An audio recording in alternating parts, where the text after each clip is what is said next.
कोणीच नव्हतं आणि मी त्या स्वातंत्र्याचा पूर्ण फायदा घेतला. सुरुवात झाली मॅगीपासून.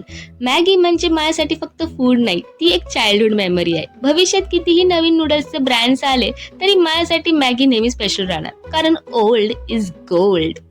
त्यानंतर मी पिझ्झा बर्गर ट्राय केला. खरं सांगायचं तर दिसायला तो इतका भारी होता की बघताच तोंडाला पाणी सुटलं. पहिला बाईट घेतला आणि वाटलं आज हे पूर्ण संपवणार. पण जसं जसं खात गेले ना तसं तसं इंटरेस्ट कमी होत गेला. त्यात खूप ऑलिव्हज होते आणि त्यांची टँगी टेस्ट मला फारशी आवडली नाही. पहिला बाईट नंतर जो उत्साह होता ना तो हळूहळू कमी होत गेला, कारण जवळपास प्रत्येक बाईटमध्ये खूपच आंबटपणा जाणवत होता. मग आली KFC ची वेळ. KFC मी खूप दिवसाने खात होते आणि KFC बघितल्यावर मला थेट संजू मूवीचा दिवस आठवला, कारण तेव्हाच मी आयुष्यात पहिल्यांदा KFC खाल्लं होतं. KFC ची ती खास टेस्ट आणि क्रिस्पी कोटिंग आजही तितकीच आवडते. चिकन पॉपकॉर्न पण एकदम मस्त होतं.